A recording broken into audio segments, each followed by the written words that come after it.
Hi everybody, welcome back. Okay, today we want to talk about distillation testing and the various crude oil fractions. I'm sure that when you look at a crude oil column or crude oil refinery, you'll see many different names for many different fractions.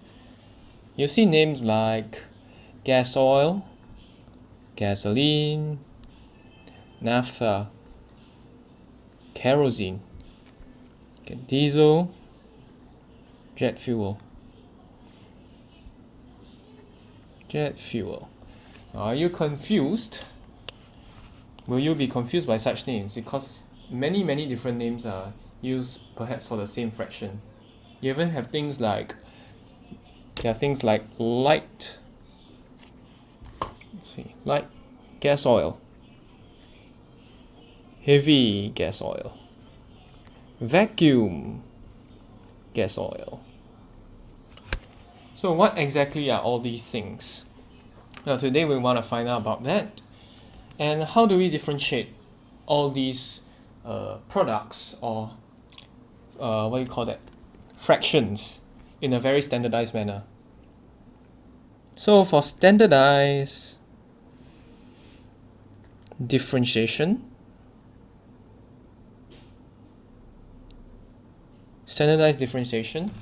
we will need standard tests. Standardized testing. So, one of the best standard tests used for distillation is known as the true boiling point test. True boiling point testing method. So, how does it go? Well, firstly, it's like a lab distillation test. So you have a little flask here, and then you're going to heat it up with some heat. You have an oil sample here, and then you're going to heat it up, and you're going to draw some liquid from the top. Right? You're going to draw some liquid, and the oil will evaporate. And in this vapor cloud over here, as the vapors go up, there'll be a mix of vapors.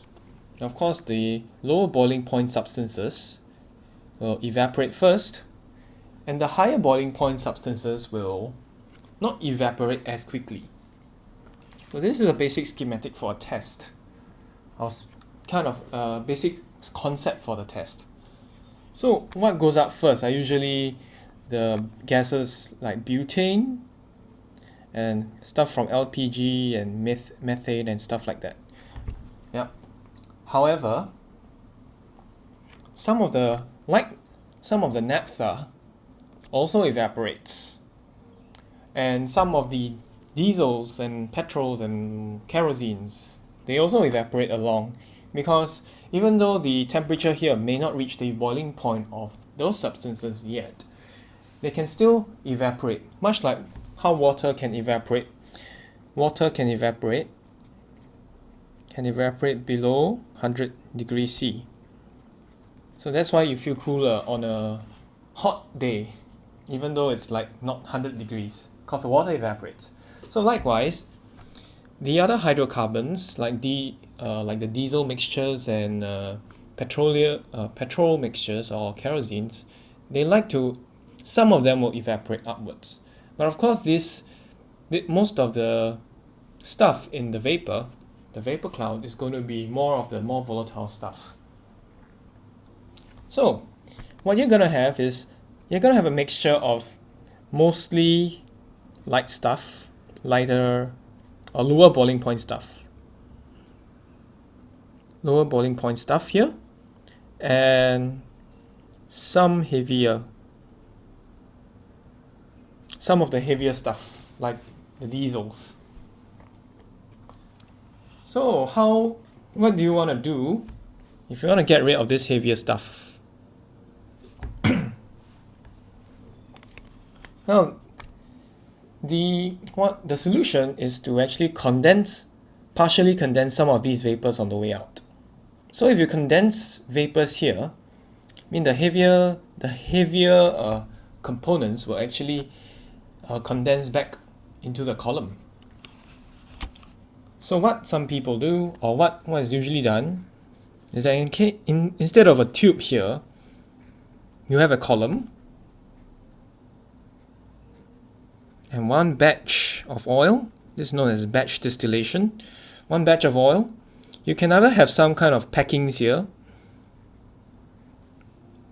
or some people even use beads.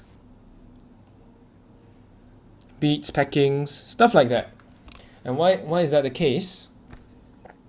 So that when this vapor goes up, it's going to meet excuse me, it's going to meet some of these plates, and they are going to be at a lower temperature. So once the plates are at a lower temperature, the part of the vapors will actually condense back and run back down into this flask. And what happens is that the lighter stuff will go up and they'll meet another plate. Some of it will condense again and it'll flow back down. And the process repeats itself until when you come out of this column, you get very pure, much purer light fraction. Light fractions. The same idea can be done with beads. It doesn't have to be trays.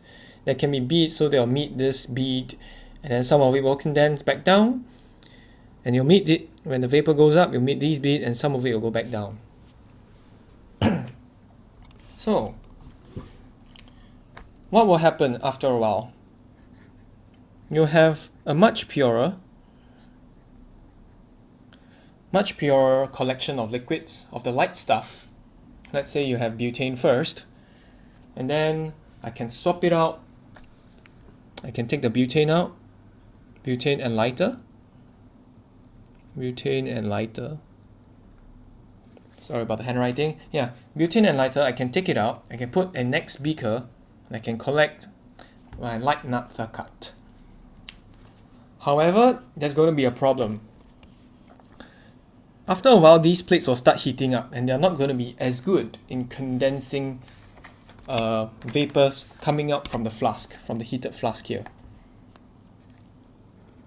Right? So what do? You need to cool down this tower, or this column, without compromising the purity of what you want to extract. So you can't put water back there, you cannot put your own chemicals. What you can do is this. Excuse me, there. Right, so draw the oil and draw some of the packings. Okay, what you can do is you condense it. This is a cooler. You can condense the vapors coming out. Send some of it back. This is a liquid and it's cold. Relatively cold compared to all the vapors in the column. So it's a cold liquid. You'll go back down, and some of it you can draw it off. This is known as distillate. And the cold liquid you send back into the column is known as reflux.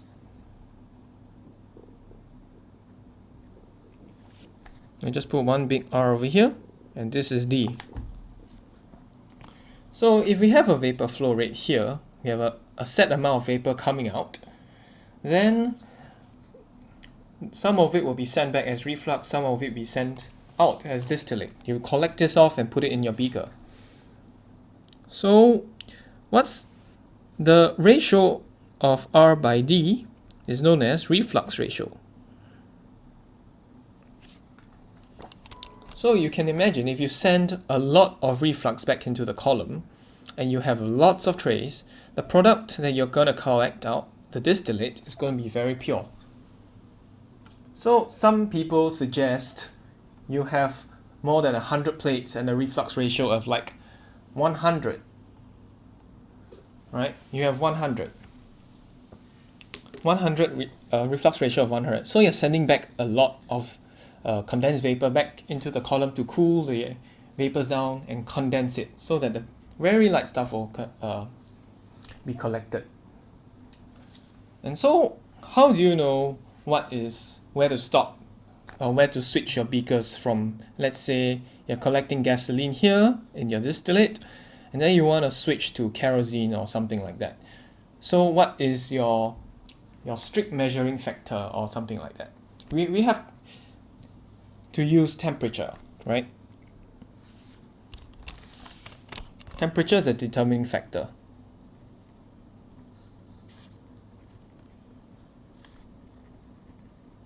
Temperature is a determining factor for each product, because we know each product will have a certain boiling point range. So how do you measure this temperature? Well, going back to our column, we can actually measure the temperature at the top, or measure the temperature of the vapor, and say, hey, if my vapor temperature is 30 degrees, that's when my gasoline is going to start. The gasoline fraction is going to start. And when it's 90 degrees, I'll say, yeah, that's about the limit already. So it's time for me to switch the beakers.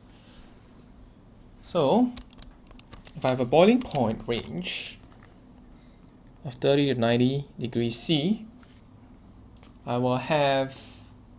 I can switch my container, and this is known as the light naphtha fraction.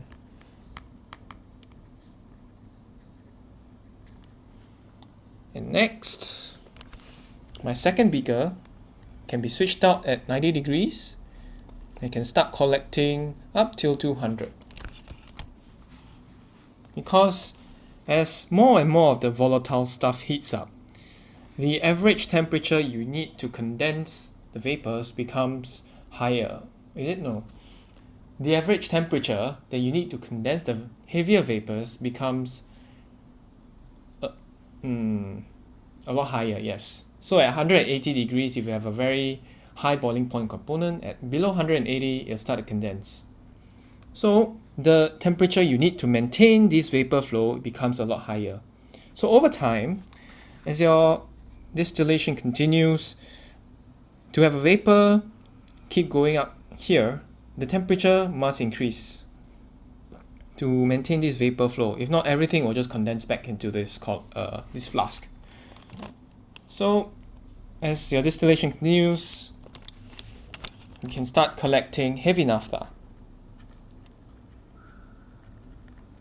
So at 200 degrees, when my vapor temperature reaches about 200 degrees, I'll say, stop. It's time to collect the next fraction.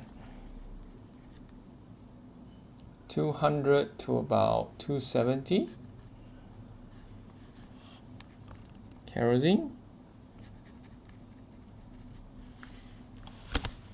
And so on and so forth.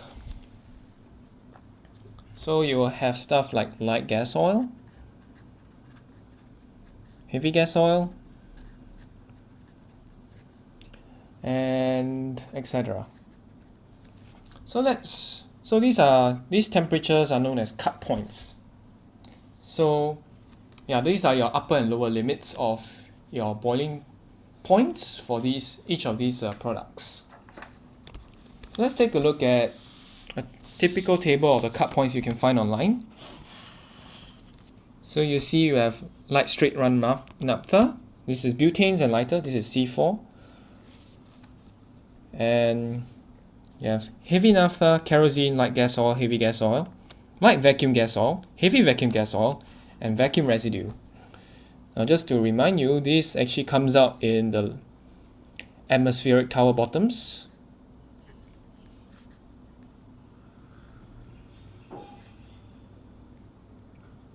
These are known as long residue as well. All these mixed together will be long residue. The vacuum residue here is short residue. Alright, so let's take a look at the boiling ranges here. Let me write down, since it's a bit hard to see, light naphtha, heavy naphtha,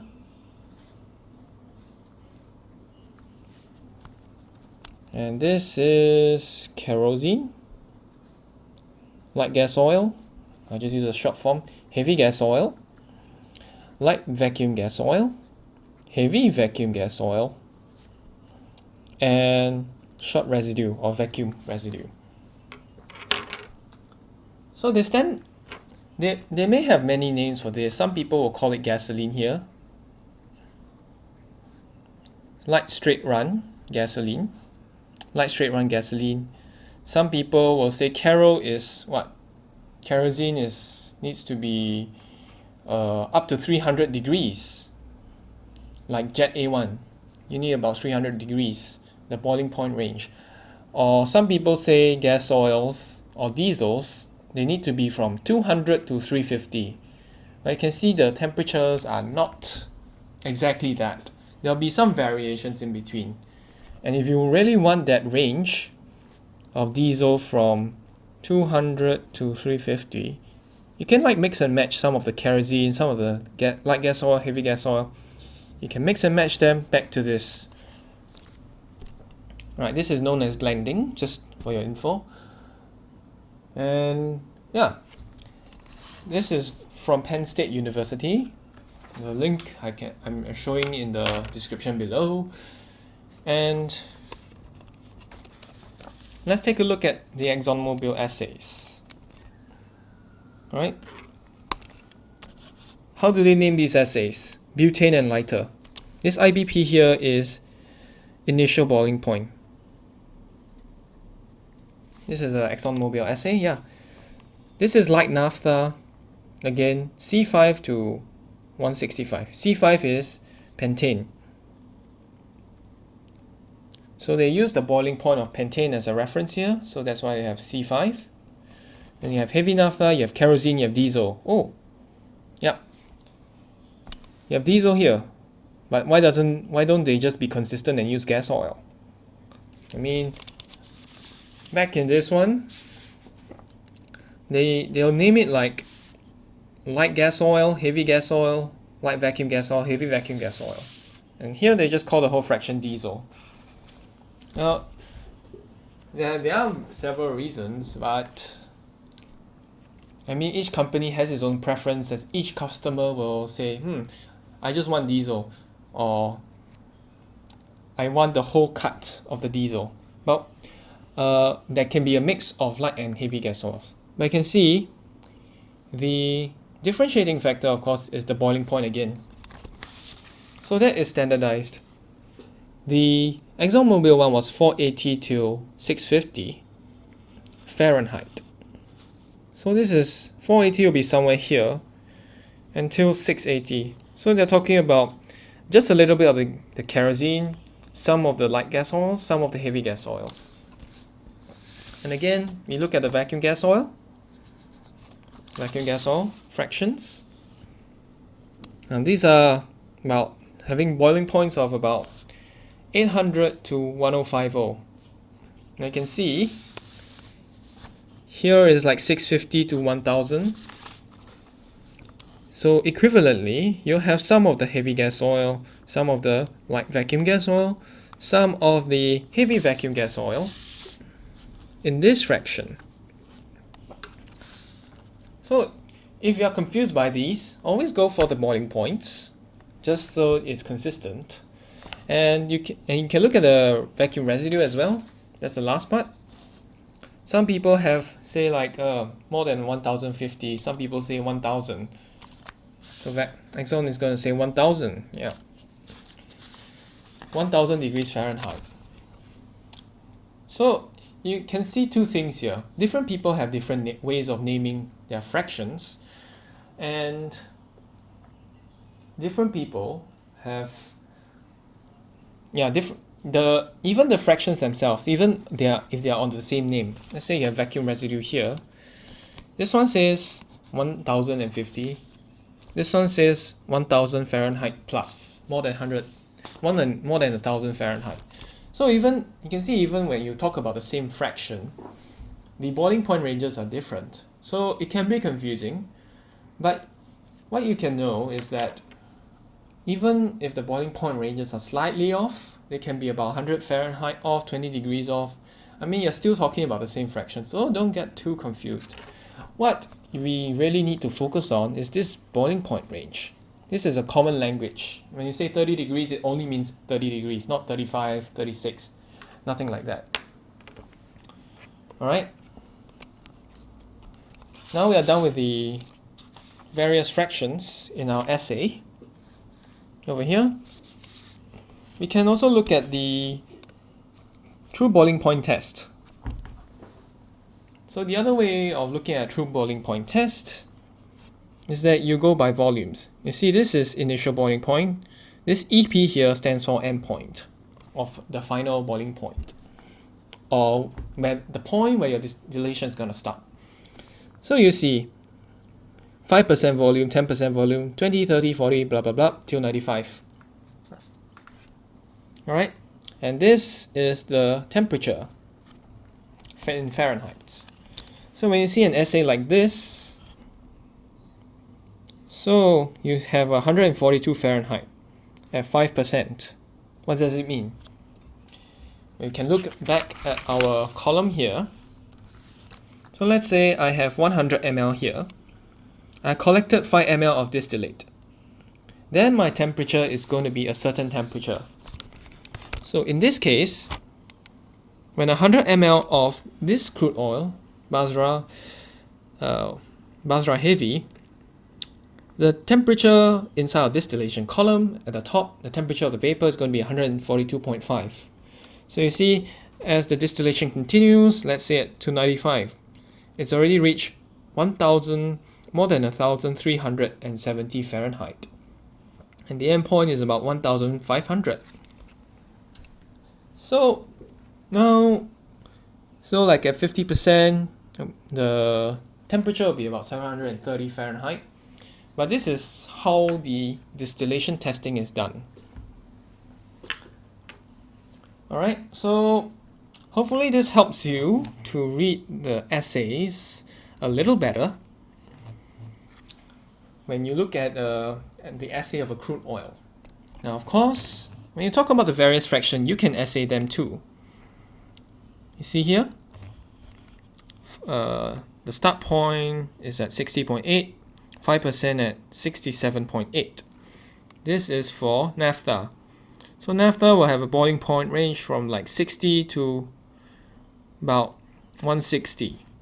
That's your end point. So you can see it's quite similar to this 165 here. Again, here's 165 to 300. So that it starts at 166 till about 330. Sorry, this is 330. So yeah, you can see all these are just boiling point tests. The same thing I described earlier. And you can see for vacuum residue, the boiling point range is like from 1000 to 1005. So it's really, really high. And this has to be done like perhaps under, well, that's assuming like nothing else happens if you heat it that high. I'll just leave it as that for now.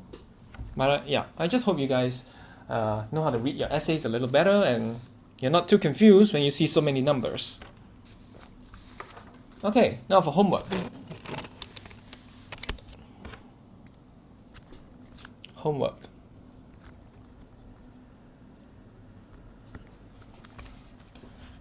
Now post it in the comments again. What are some of the different distillation testing methods for crude oil? What are some of the different distillation testing methods for crude oil? And how do they differ from what I've shown you here, or the true boiling point?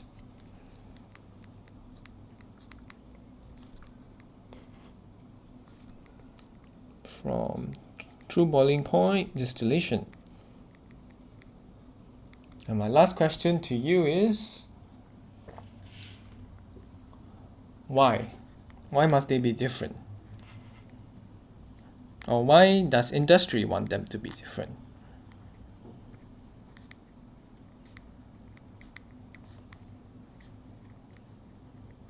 So when just to clarify, when I'm talking about this, I'm talking about a reflux ratio of 100 or more and about 100 trays worth of packing. So it's 100 trays, reflux ratio 100 or more. So how do the standard testing methods in industry differ from this? Okay, leave your comments in the section below, and the answers, as usual, are in the description. And that's about all I have for you today. Hope you have learned something new today. See ya!